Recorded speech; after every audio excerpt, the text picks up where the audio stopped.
La modulación de esta gran huella del edificio son 865 losas. Justo nos encontramos en esta parte y estamos edificando, a la fecha llevamos 43 losas que en promedio miden 20 por 20 metros. En este corte se aprecian estas columnas que son las barras que podemos ver con esas cintas rojas y amarillas, son donde se van a sustentar las columnas.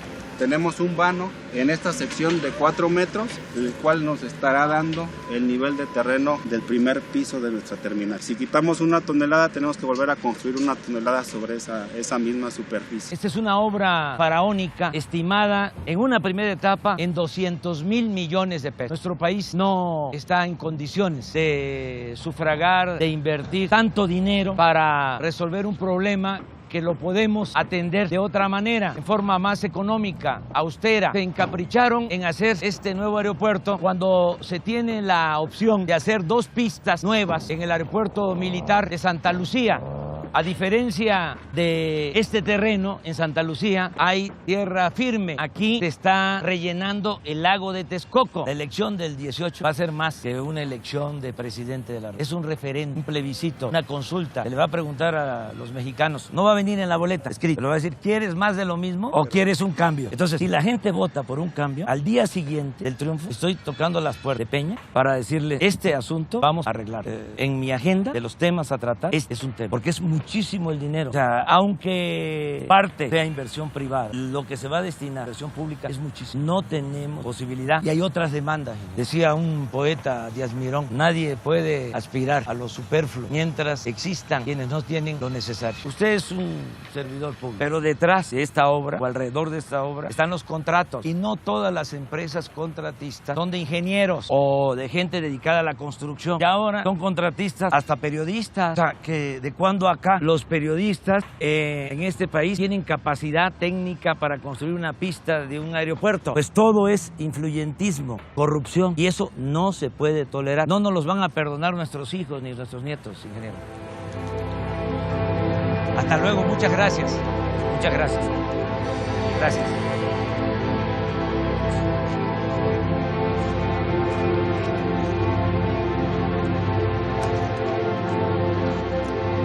Hasta luego.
Coronel Vargas, el banco de préstamo principal contra la pista central, conforme al programa, lo alcanza a rellenar. Sí, me quedan sin problema. Otro tema que me preocupa es, frente a 29, Coronel Roldán, ¿cómo va la situación del armado del hangar? Fijar lo que es la estructura, ya llevamos aproximadamente lo que es un 30%.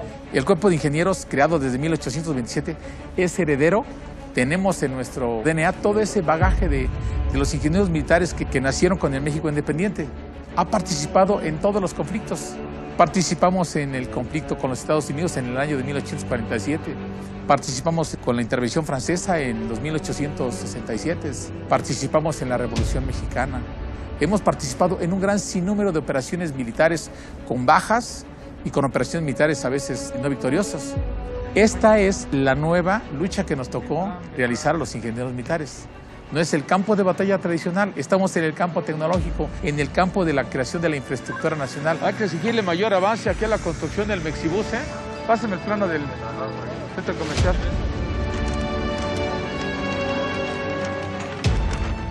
Ya tenemos un avance al 62. El papel de las Fuerzas Armadas y del Cuerpo de Ingenieros es convertirnos en la herramienta fundamental que transforme una decisión de Estado en un proyecto que sea rentable, social, financiera y ambientalmente, y que se construya bajo un marco de seguridad operacional dentro del presupuesto y dentro del tiempo. Esa es la misión que tiene el Cuerpo de Ingenieros del Ejército. Adelante, Lucho. Por el Frente 43, Centro de Telecomunicaciones, cuento con un avance físico real del 99.80%. Soy el teniente ingeniero constructor Cristóbal Reyes López, ayudante de obra del Frente 40. Soy el mayor ingeniero constructor Osvaldo Osorio Peñaflor, ingeniero residente de obra del Frente 24, Miguel. A la fecha contamos con un efectivo de 541 trabajadores. Con un efectivo de 2 militares y 191 civiles, de los cuales 44 son mujeres. Hoy empezamos a colar esto dentro de una hora y asimismo en la tarde empezamos a recubrir con lámina. Perfecto, muy bien. Sale, Cristóbal, sígale, muy bien. Nos vemos en la noche. Qué júbilo y qué más alto honor que poder participar en este gran proyecto. ¿Qué avance tenemos, Omar? Tenemos un avance del 98%, Miguel. Falta que nos lleguen los equipos, que es el arco detector y las bandas para los equipajes, para revisar los equipajes.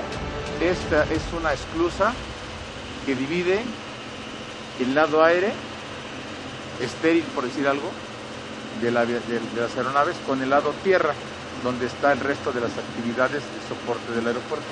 La óptica después de una megahora de este tamaño cambia.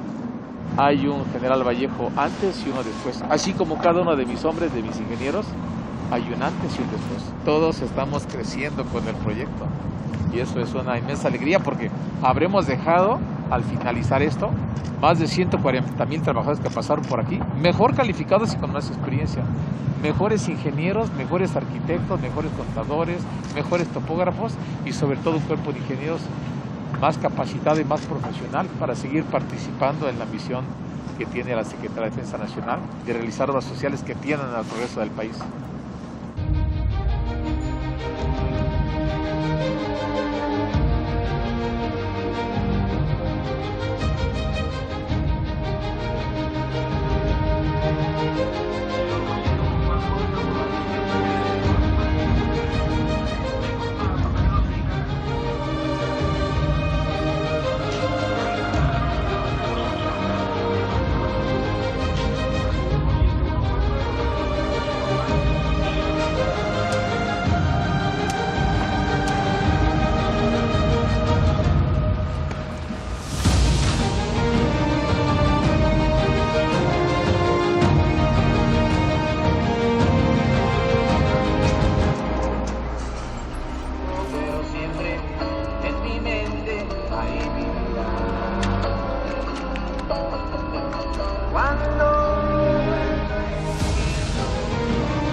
¿Qué se siente? No, pues es una hazaña porque se hizo el aeropuerto en muy poco tiempo. Es de primer orden en calidad y además con ahorros importantísimos. El aeropuerto que estaba proyectado en Texcoco estimaban 300,000 millones. Estimado, no hay que olvidar que habían estimado hacer el tren Toluca-Ciudad de México en 30,000 y va a costar 90,000. Pero bueno, aceptando de que iban a terminarlo con 300,000. Este aeropuerto mucho mejor, construido en 2 años y medio, 75,000 millones, 225,000 millones de ahorro. Se puede agregar lo que se pagó a las empresas constructoras por no realizarse esa obra. Tenemos un estimado de 80, de 100,000 millones. De todas formas, estamos hablando de un ahorro de 125, 130,000 millones de pesos. Con el ahorro que se obtuvo aquí, estamos financiando casi el 70% del Tren Maya, de 1,500 kilómetros de vía férrea. Eso es lo que significa este aeropuerto. Y el tiempo, aquel aeropuerto, ese proyecto fallido, estaba pensado para que se inaugurara en el 2025. Además, iba a significar el cierre de la base aérea de Santa Lucía, aquí donde estamos, y el cierre del actual aeropuerto de la Ciudad de México, porque alegaban de que no podían operar al mismo tiempo 3 aeropuertos porque se producía interferencia aérea en el espacio. Todo se resume a que querían hacer negocio con los terrenos del actual aeropuerto. El aeropuerto Benito Juárez tiene 700 hectáreas y era un negocio inmobiliario. Iban a construir una avenida central desde el aeropuerto Benito Juárez hasta el nuevo aeropuerto de Texcoco y de lado y lado a fraccionar. Y lo mismo pensaban hacer con este terreno de la base aérea de Santa Lucía. Entonces todo eso es lo que se canceló, todo ese gran negocio, ese atraco, y por eso les produjo mucho coraje, pero nosotros tenemos que cuidar el interés público, el interés de la nación, por eso somos servidores públicos. Afortunadamente, y eso fue clave, se recurrió a los ingenieros militares. Teníamos un tesoro, pienso yo, en la Secretaría de la Defensa, una gran institución que, independientemente de su profesionalismo, su vocación de servicio, la lealtad a las instituciones, a nuestro pueblo, su labor de defensa al territorio nacional, su auxilio a la población en casos de desastre, tiene mucho profesionalismo también en el sector médico y en la ingeniería, y eso no se sabe mucho. Ahora más, se conocía y tiene muy buena fama el hospital militar, los médicos militares, pero no se sabía mucho de los ingenieros militares, que son excepcionales, extraordinarios. Y aquí no hay excusas ni pretextos. Aquí dijimos, inauguramos el 21 de marzo del 2022 y vamos a inaugurar el 21 de marzo del 22.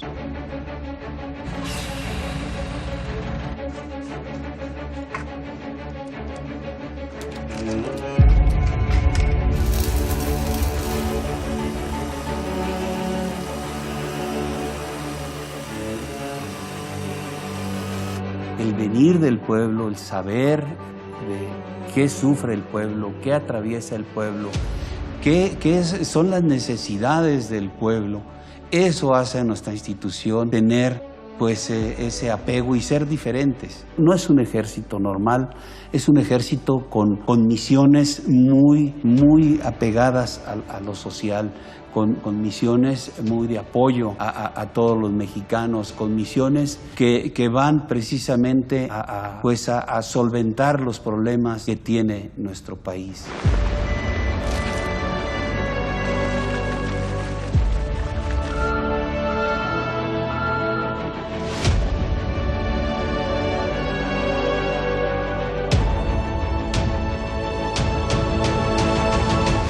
Estamos estructurados para funcionar a través de órdenes, el cumplimiento de las órdenes, porque tenemos esa gran disciplina, esos valores y esas virtudes militares. Entonces, desde el momento que el señor presidente nos da esa instrucción, esa orden de cuidar los derechos humanos, de no violentar los derechos humanos, de no hacer lo que a lo mejor realizamos de una manera que nos llevó a tener algunos problemas, los mandos de las unidades, los mandos de zona militar, los mandos de región militar se han dado a la tarea de también estar en esa misma línea, cuidando que el personal no viole derechos humanos, que la fuerza que se tiene, las capacidades que se tienen, no sean en contra de la sociedad, sino al contrario, ir y buscar cómo ayudamos a la sociedad. No podemos volcar la fuerza hacia un ciudadano, así sea un delincuente, tenemos que respetar los derechos humanos. La construcción de la paz no es traer el fusil, no es actuar no es el actuar de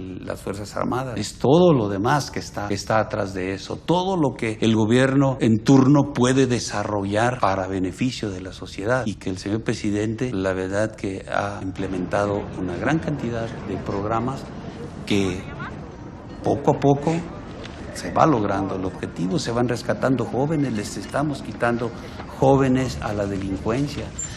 Esos programas los llevan a prepararse para enfrentar de una manera diferente la vida, de tener una ocupación, saber un oficio. Hemos cambiado, somos diferentes y hemos participado en todo esto del proyecto del señor presidente. Y simple y sencillamente porque, como lo citaba yo anteriormente, es una instrucción, es una orden. Él es nuestro comandante supremo porque fue elegido por el pueblo de México. El pueblo de México determinó que el señor presidente fuera quien dirigiera los destinos del país. No vamos a emplear tanques, no vamos a emplear vehículos artillados, no, vamos a emplear todas esas capacidades que tenemos, que son, dicho militarmente, la parte logística de la institución en beneficio de la sociedad.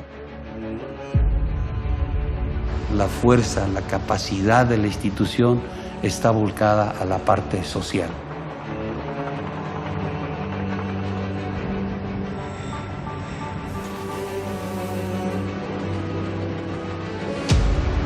Cuando una institución militar desarrolla este tipo de cosas, pues es coadyuvar a la paz, es dejar de hacer quizá una parte y volcarla hacia otra. Y también es parte de la transformación, porque a pesar de que nosotros estamos como militares en ese proyecto, podría decirse que la transformación es darnos cuenta que como mexicanos, como ejército mexicano, como mexicanos, como ciudadanos, como país, podemos hacer grandes obras, dar a la sociedad un ejemplo de que somos diferentes, de que podemos hacer las cosas, de que sin corrupción, sin estar inmersos en aquellas cosas negativas que se llegaron a presentar, podemos hacer las cosas.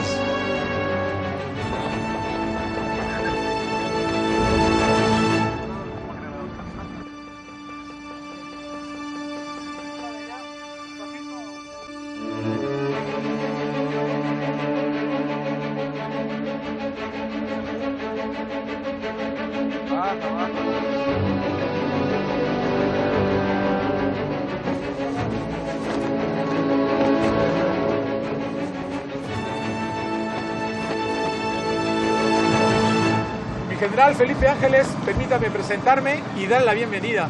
Soy el general Gustavo Vallejo, ingeniero residente general de los trabajos de construcción de este aeropuerto internacional que lleva su nombre.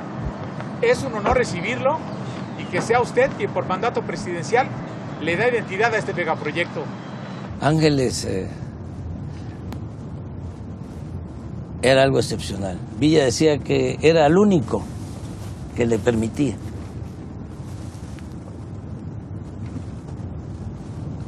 que lo contradijera.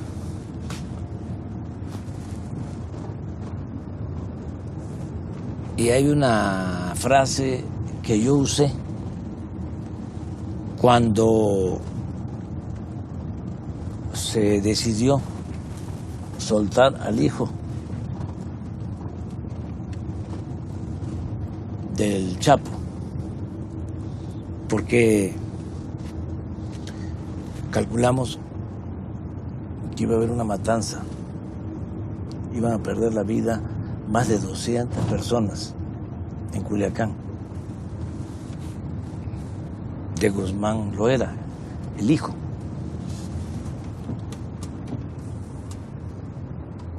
Y yo usé esa frase, que ahora por decisión del general secretario, está en los cuarteles de la tropa, en los cuarteles del país. Es sobre la importancia de la vida. Es una frase bellísima.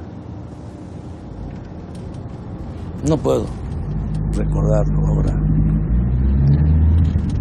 No la podría recordar de memoria, pero es una frase de Ángeles. Eso es Ángeles, es algo excepcional. Por eso se decidió que este aeropuerto lleve su nombre. Además, él va a la cárcel o lo detiene Huerta junto a Madero y a Pino Suárez, pero a él lo libera porque el general Ángeles tenía mucho prestigio en el ejército. Lo libera y luego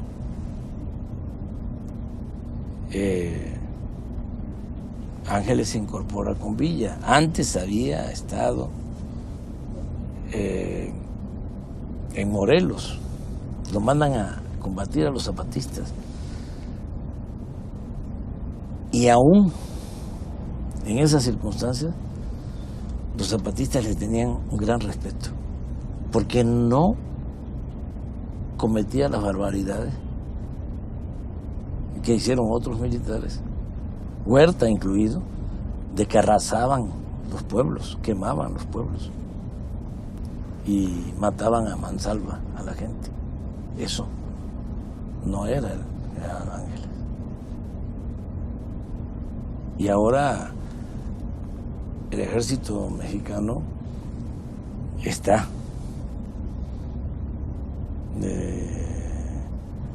haciendo honor a ese proceder. Ya no es un ejército que por órdenes superiores tenía que reprimir. No. Ya es un ejército en el que se habla cada vez más, y no solo se habla, se practica el respeto a los derechos humanos. Por eso, con mucho orgullo, yo digo de que es un ejército revolucionario. No se tiene un ejército así en otros países. Es un ejército surgido de un movimiento revolucionario y por eso el soldado es pueblo uniformado. Son hijos de campesinos, de obreros, hasta los generales, hijos de mecánicos, de maestros, de militares, y ahora están demostrando su lealtad a México, al pueblo, que es lo más importante, no la lealtad a los hombres. A mí me respetan y me han demostrado lealtad, pero esa lealtad es importante porque México tiene que seguir siendo un país gobernado por civiles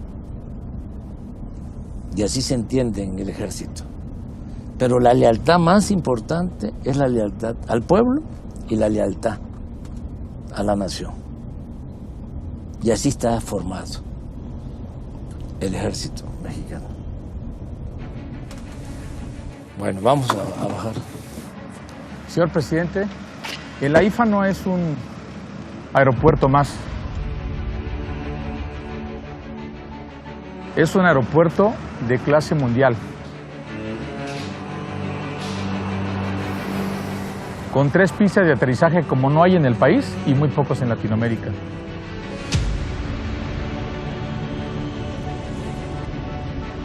Construido bajo lineamientos de un aeropuerto de clase mundial con las mejores prácticas profesionales. Pero además es un complejo aeroportuario integral. no solamente va a atender pasajeros y carga, tiene todos los modelos de negocios que tiene un aeropuerto de primer orden, como son terminales de carga doméstica e internacional, bases de mantenimiento universal de aeronaves, aviación ejecutiva, terminales de aviación de helicópteros, auditorios, centros de convenciones, centros de capacitación. Pero adicionalmente, el esfuerzo fue más allá. Fue haber reubicado la base aérea militar más grande del país y también la más antigua, que se construyó durante 70 años, a partir de 1954, en un solo año y medio, al sur de la posición para permitir la construcción de este complejo aeroportuario. Se trata de una auténtica ciudad militar, donde además de reubicar la base aérea militar, se construyeron los principales centros logísticos del ejército mexicano, incluidos unidades habitacionales, complejos comerciales, hospitales, centros educativos.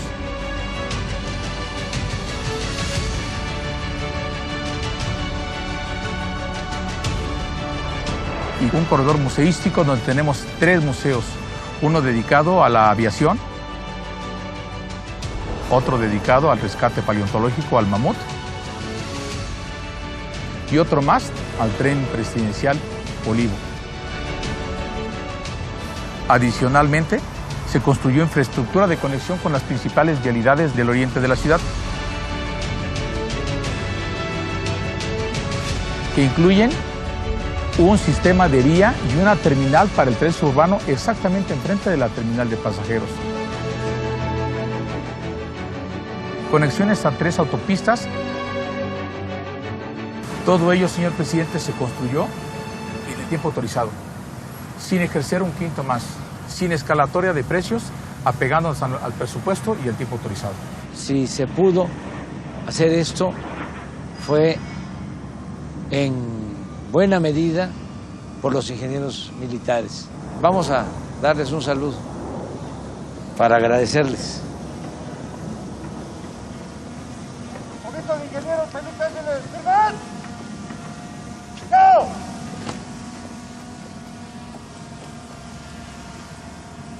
Mujeres, hombres, ingenieros militares que han estado a cargo de esta importante obra, les reconocemos su trabajo, su perseverancia, su profesionalismo, su honestidad y su amor por México, porque esta es una obra en beneficio del pueblo de México.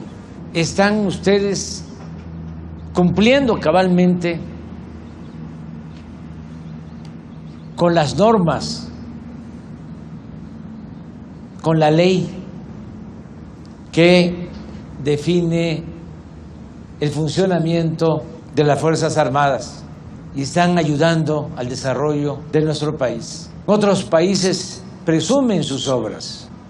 Nosotros tenemos mucho de qué presumir con esta obra, que, repito, se llevó a cabo gracias a la responsabilidad, al profesionalismo, a la entrega de ustedes, ingenieros militares, mujeres y hombres. Y mi agradecimiento al general Vallejo, un ingeniero y militar ejemplar. Y muchas gracias también, mi reconocimiento al general secretario Luis Crescencio Sandoval González, secretario de la Defensa, que me ha estado respaldando, apoyando con entrega, con lealtad. De modo que muchas gracias a todas, a todos ustedes. Transmitan mi agradecimiento a sus familiares, porque ustedes se aplicaron aquí día y noche y ellos también ayudaron, permitiéndoles dedicar todo este tiempo en bien del país, en bien de la patria. Muchas gracias. Cambiemos, por favor, aquí.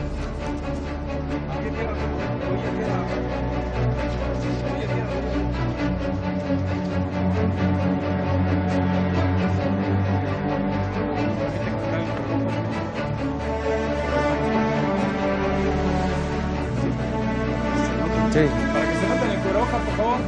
Cuidadamente.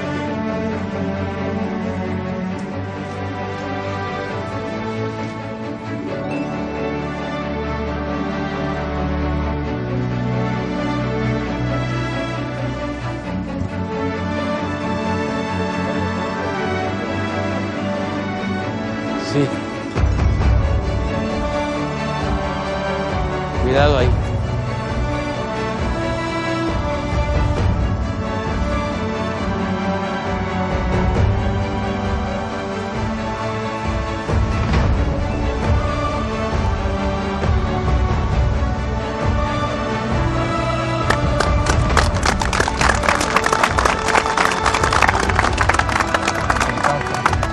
Muchas felicidades.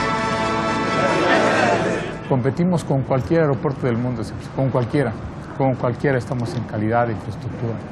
Tan solo esta estructura, este edificio tiene 65,000 toneladas de acero en 1,098 metros de longitud. Es como 3 portaaviones nucleares, señor presidente, clase Nimitz de 330 metros de longitud, de ese tamaño en cuanto a acero. El puro concreto que elaboramos en la obra es como haber fabricado 57 estadios aztecas, señor presidente, en 2 años y medio. Aquí se va a quedar un equipo que le va a servir al operador para todo lo que es cualquier aquí de ecuaciones cuando ya entren las empresas. Sí.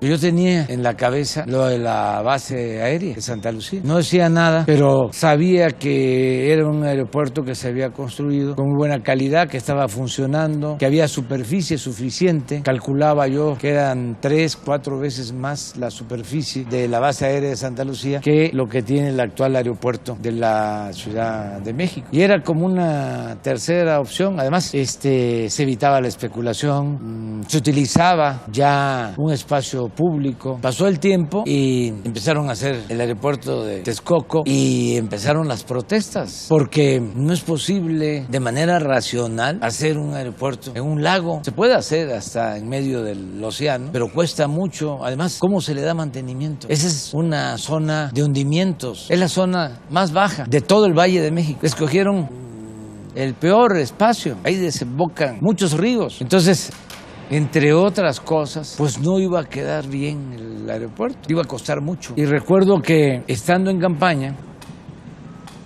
le pedí al ingeniero Riobó que hiciera un recorrido por la base aérea de Santa Lucía. Se portó muy bien el comandante, el encargado de la base aérea, y le permitió entrar, y nos dimos cuenta de que pues era el sitio apropiado. Y a partir de ahí dijimos Santa Lucía, y fue cuando empezamos a promover el proyecto. Y en ese entonces, ¿te acuerdas? Fuimos a Texcoco, que ya habían empezado y además estaban apuradísimos, tratando de rellenar el lago. Acabaron con cerros, devastaban cerros completos para rellenar y gastando mucho dinero. Una vez que ganamos, pues todo se precipitó, porque lo que querían era que ya diéramos como un hecho que se tenía que hacer el aeropuerto, porque ni modo que tomáramos la decisión de cancelarlo. Entonces lanzaron bonos, comprometieron recursos a futuro. De todas formas, decidimos consultar a la gente, preguntarle a la gente, y la mayoría opinó de que no se hiciera la obra en Texcoco y se construyera aquí. Sabia decisión, pero aun cuando se tomó esa decisión y se aplica el principio de mandar obedeciendo, que es un principio democrático, necesitábamos hacer la obra, convertir esa idea en realidad. Y mira, y no voy a dejar de mencionar que se pudo, sí se pudo, por el apoyo de la Secretaría de la Defensa, de los ingenieros militares y desde luego de los trabajadores de la construcción de nuestro país, que son excepcionales. Son de los mejores trabajadores de la construcción del mundo. Trabajaron también empresas de la construcción, a las que les agradecemos mucho porque cumplieron. A mí me gustaría que el general Vallejo explicara cuáles son los criterios o cuáles fueron los criterios de contratación de empresas, qué se les exigía o qué se les pedía, porque no se imponía nada, todo era el convencimiento, persuadirlos. Pero, ¿qué le decía a los empresarios? En las negociaciones con las grandes empresas mexicanas, las grandes empresas productoras de piso, de cable, de cristal, de aluminio, de pintura, negociamos directamente el Cuerpo de Ingenieros del Ejército con los dueños, propietarios, hijos o directores generales de estas grandes empresas para buscar las mejores condiciones para el Estado en una relación ganar-ganar. Le comentamos a la empresa que tiene la oportunidad de sumarse como un aliado estratégico a este proyecto, que será un proyecto exitoso, formar parte de este proyecto del Gobierno de México, pero adicionalmente que nos dé un excelente precio. En las negociaciones nosotros buscamos siempre calidad y costo, las mejores condiciones al Estado. Negociábamos directamente con ellos, señor presidente, tú a tú con las grandes empresas, buscando los mejores precios. Les ofrecíamos, primero, liquidez, segundo, anticipos que nos permite la ley, tiempos de entrega rápidos, a costa de que ellos nos dieran el mejor precio. Y una vez cerradas las negociaciones, venía otra segunda parte de la negociación, ya cuando estábamos, gracias, así quedamos. Perdón,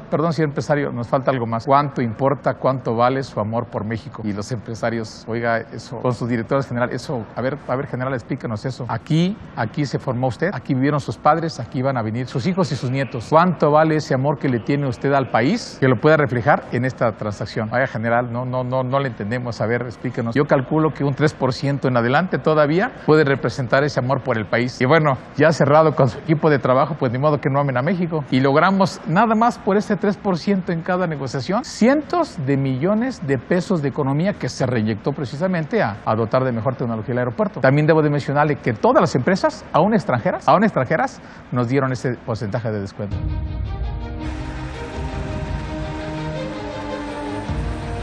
No es demagogia. Me siento muy orgulloso del pueblo de México. Represento un pueblo extraordinario.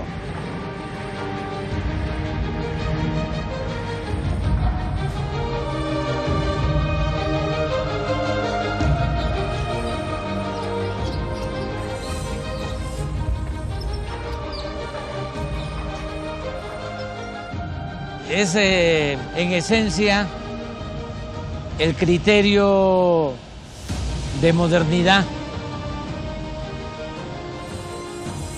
solo que forjado desde abajo y para todos.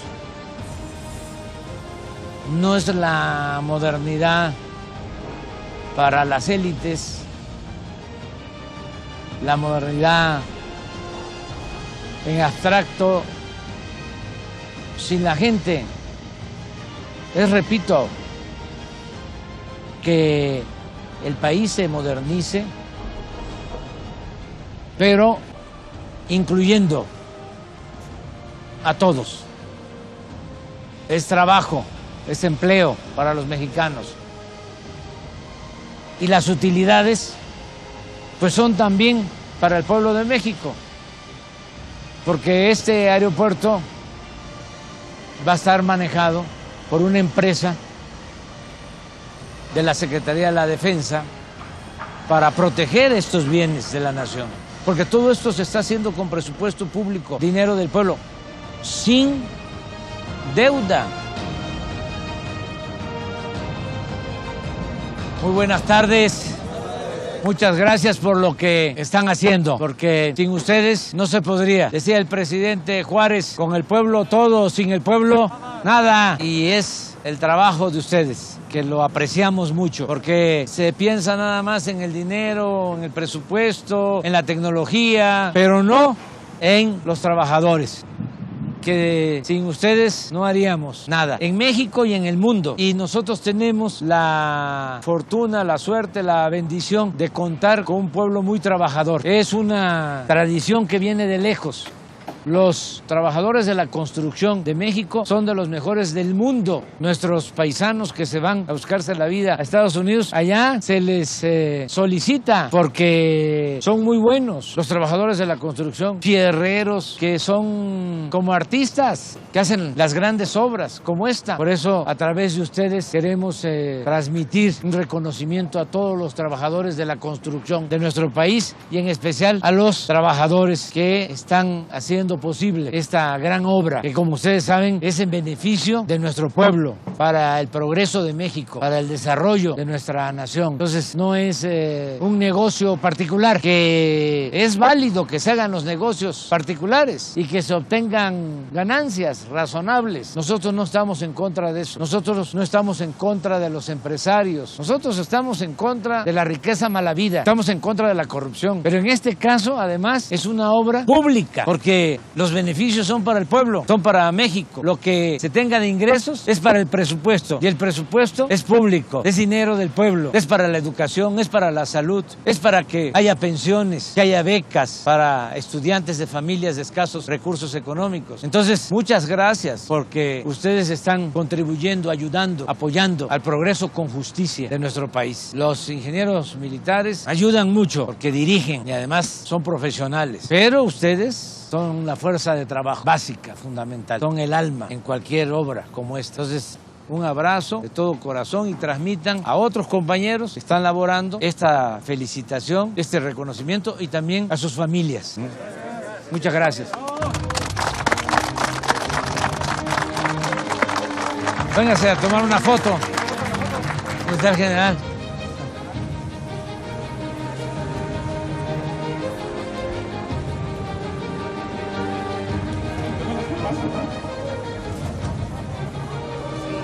Y se permite que se quiten por lo pronto, un rato nada más el cubreboca para que se conozcan cuando salga la foto.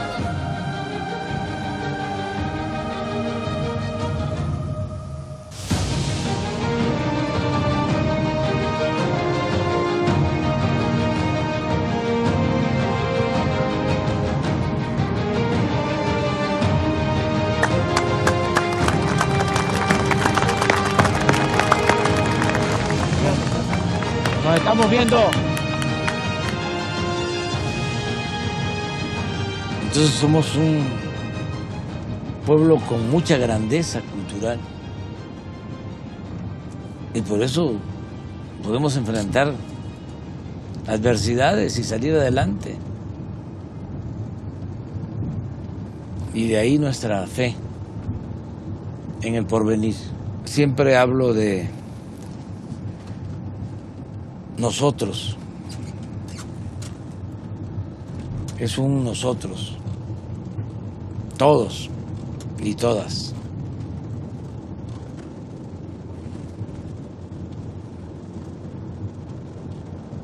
No se hace una transformación solo con dirección, buena fe, recursos económicos, naturales. El motor del cambio es el pueblo.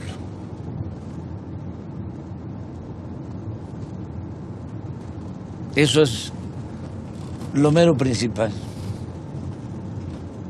Porque son los trabajadores.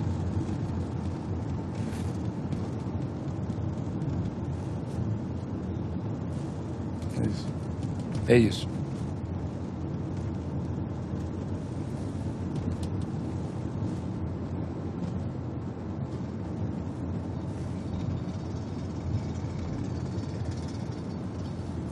Mira la hora que es.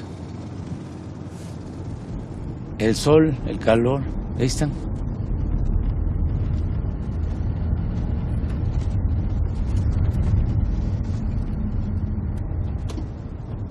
El ejército mexicano no forma parte de la oligarquía, no es como otros ejércitos. Y cuando hablas de el ejército que no combate se corrompe y el ejército que combate se corrompe más, yo te diría que eso también está cambiando, porque depende mucho del comandante supremo. Los errores que se han cometido utilizando al ejército para reprimir al pueblo, lo que fue el 68 y esta última etapa de utilizar al ejército de manera ilegal, porque no está en la Constitución o no estaba en la Constitución, para tareas de seguridad pública. Y ponerlos a ejecutar acciones violentas y a veces masacres, aún tratándose de enfrentamientos contra narcotraficantes. Y la consigna de mátalos en caliente, el grado de letalidad durante el gobierno de Calderón, en donde en los enfrentamientos, y eso se puede probar, eran más siempre los muertos que los heridos y los detenidos, porque el que quedaba herido lo remataban. Pero eso, y lo del 68 y todos esos horrores, se ejecutaron por órdenes superiores de los comandantes supremos, de los presidentes de la República. Mientras yo esté en la presidencia, nunca voy a dar la orden de reprimir al pueblo. ¿Quién cargó con todas esas manchas que son difíciles de borrar? El ejército, las instituciones militares. Entonces ya es otra época, es otro tiempo. Es vincular más al ejército, que es pueblo, con el pueblo, no separarlo. Y respeto a los derechos humanos. Y afianzar como principio básico la honestidad. Yo estoy muy satisfecho y agradecido con el respaldo de las Fuerzas Armadas. Imagínate cómo hubiésemos podido hacer esto.